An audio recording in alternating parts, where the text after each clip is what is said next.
ওম শান্তি।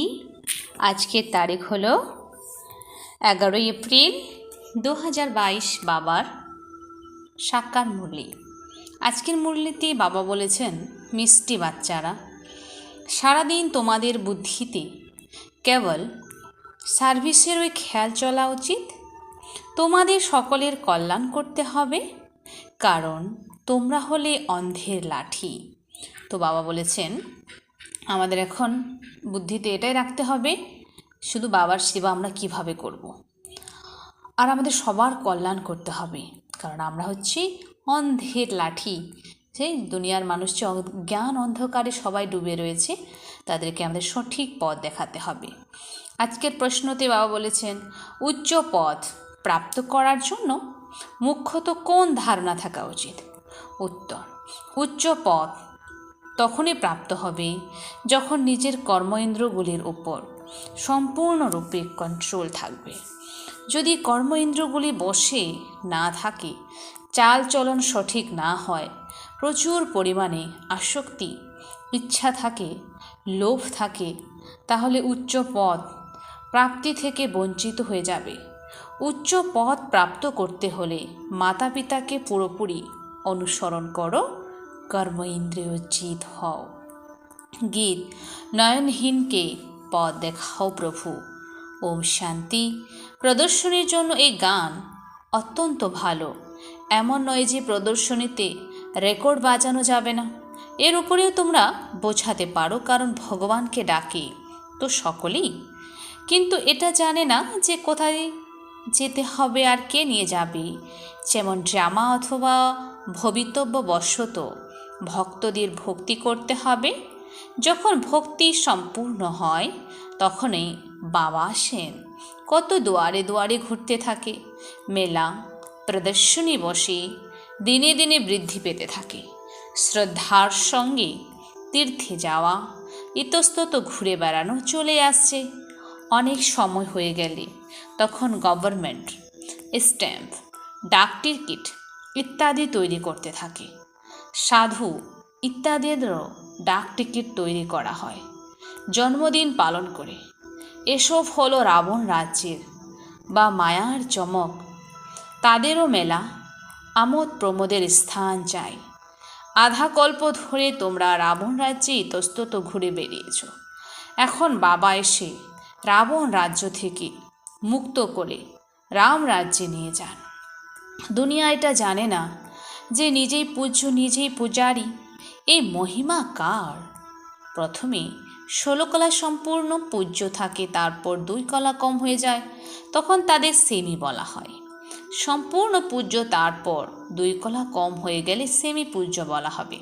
তো সত্যযুগে আমরা ত্রেতাযুগে পূজ্য দেবী দেবতা ছিলাম, তো সত্যযুগে আমরা 16 কলা সম্পূর্ণ ছিলাম।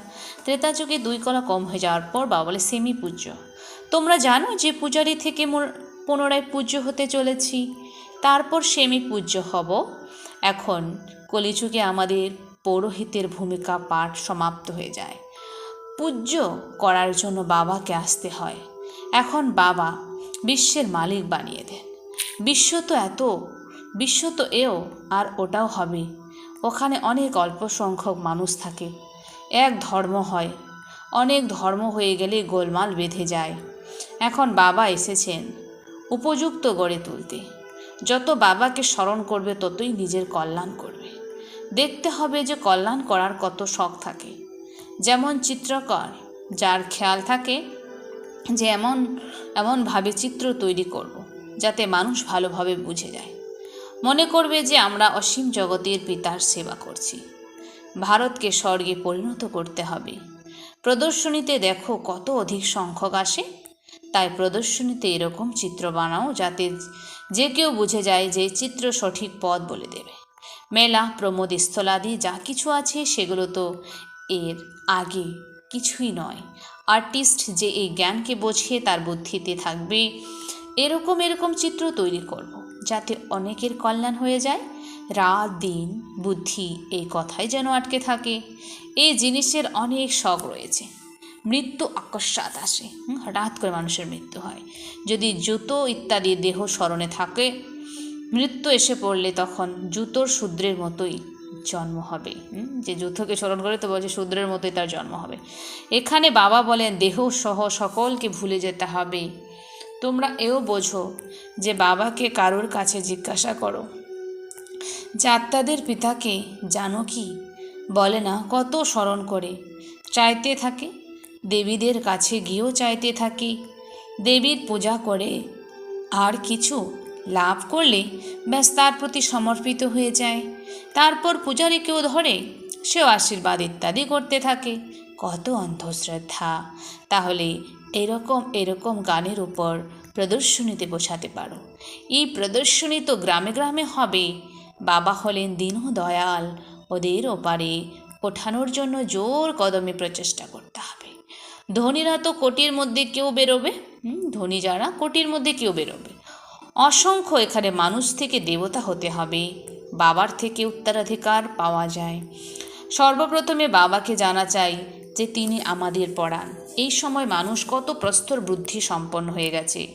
দেখেও যে সেন্টারগুলিতে এত আসে, সকলে নিশ্চয় রয়েছে বাবাই হলেন টিচার, সদ্গুরু, এও বোঝে না। আরও একটি গান আছে যে পাপের দুনিয়ার থেকে নিয়ে চলো, ইস পাপ কি দুনিয়া সে কহি আর লে চল, দূর লে চল। এটাও ভালো। এ তো হলোই পাপের দুনিয়া, ভগবানুবাজ। এ হলো আসুরীয় সম্প্রদায়। আমি এদের দেবী সম্প্রদায় পরিণত করি।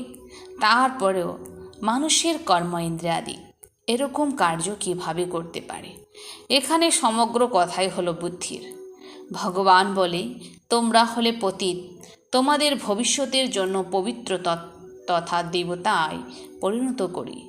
এই সময় সকলেই হলো পতিত। পতিত শব্দটি বিকারের উদ্দেশ্যে বলা হয়েছে। সত্যযুগে নির্বিকারী দুনিয়া ছিল, এ হলো বিকারী ওয়ার্ল্ড। কৃষ্ণকে 16,108 রানে দেওয়া হয়েছে, এও ড্রামায় নির্ধারিত। যাহা কিছুই শাস্ত্র বানানো হয়েছে তাতে গ্লানি করে দিয়েছে। বাবা যিনি স্বর্গ রচনা করেন ওনার উদ্দেশ্য কি বলে থাকে। এখন তোমরা জেনেছ যে বাবা আমাদের কত উচ্চ মর্যাদা সম্পন্ন বানান, কত ভালোভাবে শিক্ষা দেন। প্রকৃত সৎসঙ্গ হলো এটাই, বাকি সব সঙ্গই হলো মিথ্যা। এই রকম কেউ পুনরায় পরমপিতা পরমাত্মা এসে বিশ্বের মালিক করে দেন। বাবা বোঝান বাচ্চারা এখন তোমাদের অন্ধের লাঠি হতে হবে। যে নিজে দেখতে পায় না সে আবার অন্ধের লাঠি কি হবে?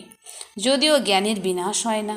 একবার মা বাবা বলেছ তো কিছু না কিছু পাওয়া উচিত, কিন্তু নম্বরে অনুক্রমে তো পথ লাভ হয়, তাই না? চাল চলন থেকেও কিছু কিছু জানা হয়ে যায়, তবুও পুরুষার্থ করানো হয়। এমন নয় যে যা পাওয়া গেল তাই ভালো। পুরুষার্থের মাধ্যমেই উচ্চ ফল প্রারব্ধ প্রাপ্ত হবে। পুরুষার্থ ব্যতীত তো জলও পাওয়া যাবে না। একে কর্মক্ষেত্র বলা হয়ে থাকে। এখানে কর্ম ব্যতীত মানুষ থাকতে পারে না। কর্মসন্ন্যাস শব্দটি ভুল। অনেক হট শারীরিক যোগ করে জলের উপর আগুনের উপর চলা শেখে, কিন্তু কি লাভ হয়েছে? জলের উপর আগুনের উপর চলা শেখে, কি লাভ হয়েছে? বেকারই আয়ু ক্ষয় করে। ভক্তি করা হয় রাবণের দুঃখ থেকে মুক্ত হওয়ার জন্য। মুক্ত হয়ে পুনরায় ফিরে যেতে হবে, সেই জন্যই সকলে স্মরণ করে আমরা মুক্তিধামে যাব অথবা সুখধামে যাব। দুটোই পাস্ট হয়ে গেছে। ভারত সুখধাম ছিল, এখন নরক। তাহলে নরকবাসী বলবে, তাই না? তোমরা নিজেরাই বলো যে অমুকে স্বর্গবাসী হয়েছে। আচ্ছা, তোমরা তো নরকে রয়েছো, তাই না? হেভেনের স্বর্গের বিপরীতে হলো হেল, নরক। এছাড়া ওটা তো হলো শান্তিধাম। বড় বড় লোকেরা এতটুকু বোঝে না। নিজেরাই প্রমাণিত করে যে আমরা নরকে রয়েছি। এই প্রদর্শনী তো অনেক কাজ করে দেখাবে। এই সময় মানুষ কত পাপ করে। স্বর্গে এমন কথা হয় না, ওখানে তো আছে প্রারব্ধ ফল ভোগ করা। তোমরা পুনরায় এখন স্বর্গে চলেছ। তোমরা বলবে আমরা অনেকবার এই বিশ্বের মালিক হয়েছি, এখন পুনরায় হতে চলেছি। দুনিয়ায় কারোর জানা নেই। তোমাদের মধ্যেও কেউ কেউ বোঝে এই খেলার থেকে কেউ মুক্ত হতে পারে না। মানুষ মোক্ষ তখনই চায় যখন দুঃখী হয়ে যায়। বাবা তো বলেন ভালোভাবে পুরুষার্থ করো, মা বাবাকে ফলো করে উচ্চ পদ প্রাপ্ত করে নাও, নিজের চাল চলন শুধরে নাও। বাবা পদ বলে দেন, তাহলে সেই মতো চলো না কেন? অত্যধিক ইচ্ছে রাখা উচিত নয়। যোগ্য থেকে যা পাওয়া যায় তাই খেতে হবে। লালসা রয়েছে, কর্ম ইন্দ্রিয়গুলি বসে নেই, সেই জন্য উচ্চ পদও প্রাপ্ত করতে পারে না। তাই এমন এমন গান প্রদর্শনীতে বাজাও যার উপর তোমরা বোঝাতে পারবে তোমরা হলে শিব বাবার পরিবার। শিব বাবার উপরে তো কেউ নেই, তিনি সবার পিতা, মাত পিতা, আর সকলের উপর তো কেউ না কেউ থাকবে। 84 জন্মে বাবা দাদা ও 84 জন পাওয়া যায়। তো 84 জন্মে 84 বাবা দাদা 84 জন পাওয়া যায়। শিব বাবা হলেন রচয়িতা, এখন নতুন রচনা রচছেন, অর্থাৎ পুরনোকে নতুনে পরিণত করেছেন। তোমরা জানো যে আমরা অসুন্দর শ্যাম থেকে সুন্দর গোর হয়ে উঠি। স্বর্গে শ্রীকৃষ্ণ হলো নাম্বার 1, তারপর শেষ পর্যন্ত তার জন্ম হতে থাকে। পুনরায় ইনি প্রথম স্থানাধিকারী হয়ে যান।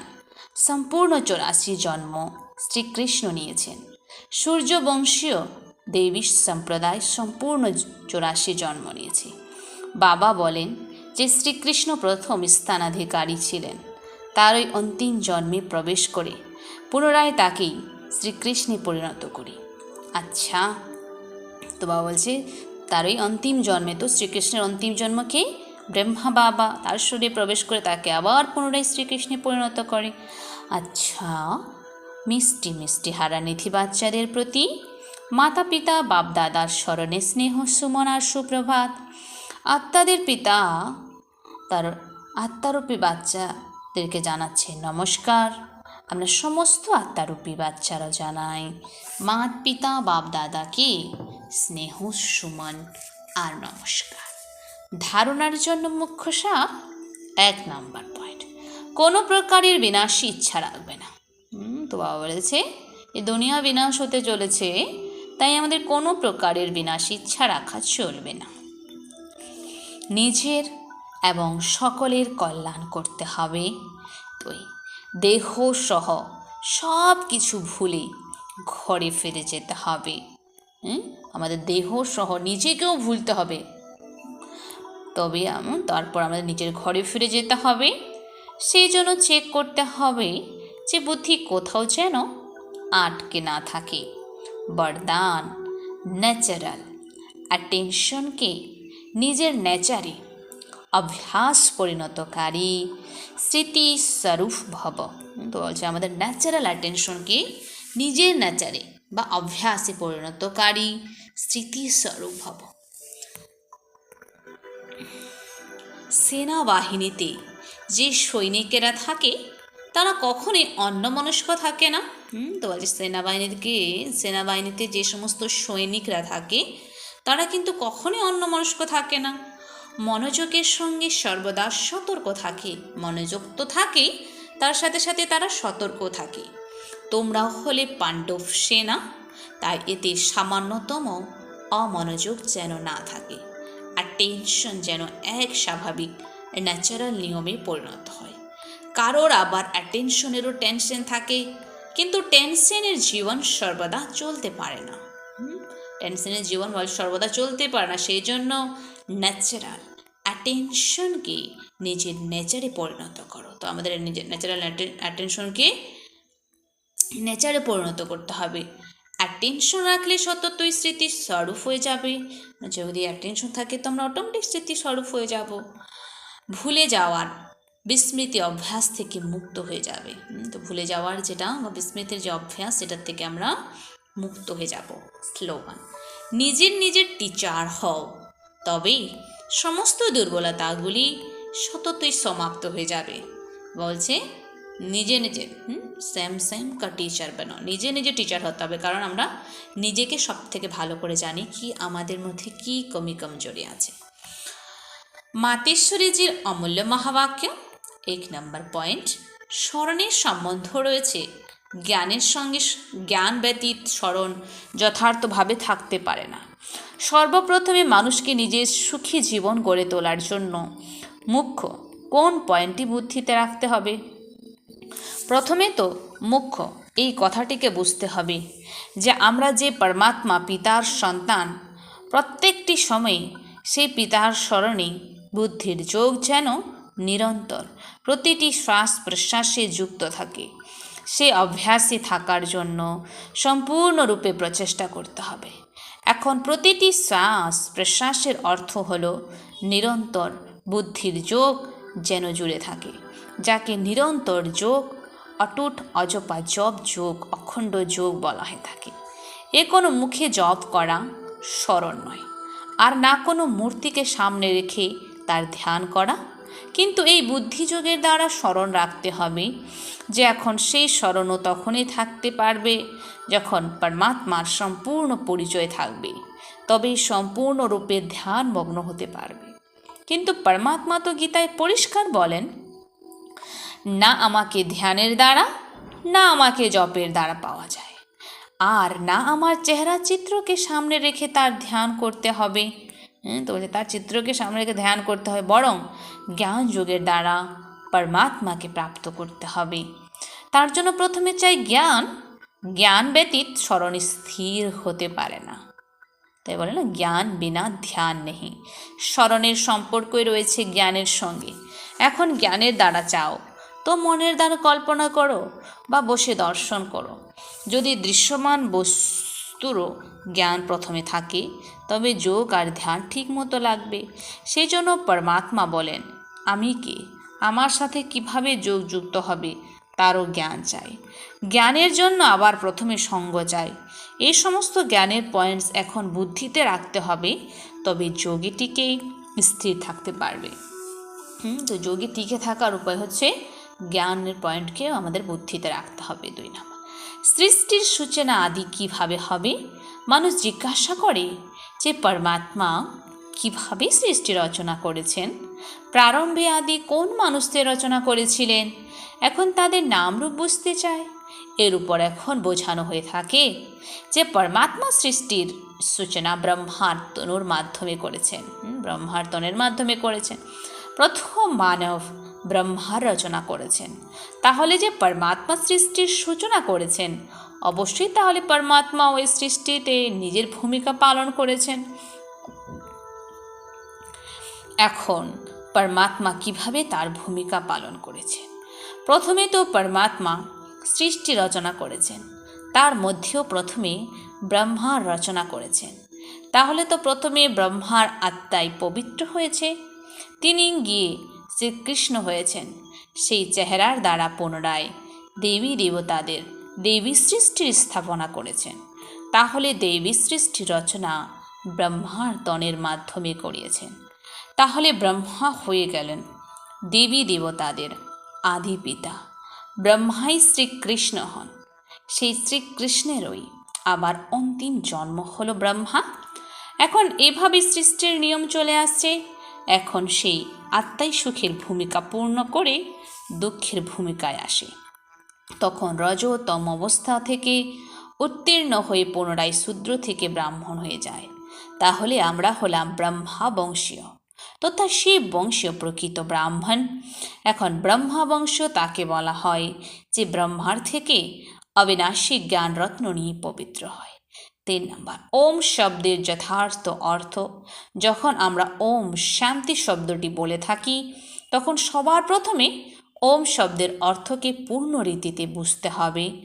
যদি কাউকে জিজ্ঞাসা করা হয় ওমের অর্থ কী, তখন তারা ওমের অর্থ অনেক লম্বা চওড়া করে শোনায়। ওমের অর্থ ওকার বড় আওয়াজ করে শুনিয়ে থাকে। এ ওমের উপরে আবার লম্বা চওড়া শাস্ত্র তৈরি করে দেয়। কিন্তু বাস্তবে ওমের অর্থ কোনো লম্বা চওড়া কিছু নয়। পরমাত্মা আমাদেরকে ওমের অর্থ অত্যন্ত সরল আর সহজভাবে বুঝিয়ে থাকেন। ওমের অর্থ হলো আমি আত্মা, আমার প্রকৃত ধর্ম হলো শান্ত স্বরূপ। এখন ওমের এর অর্থে স্থির থাকতে হবে। তাহলে ওমের অর্থ হলো আমি হলাম আত্মা, পরমাত্মার সন্তান।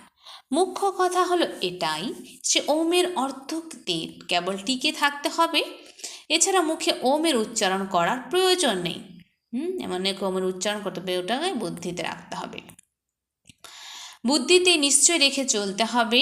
ওমের যে অর্থ রয়েছে সেই স্বরূপে অবস্থান করতে হবে।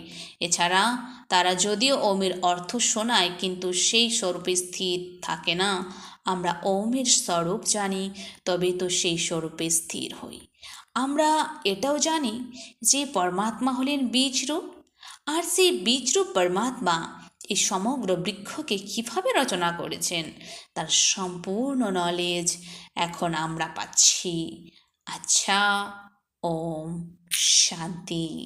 ধন্যবাদ বাবা আজকের এই সুন্দর মিষ্টি মুরলির জন্য।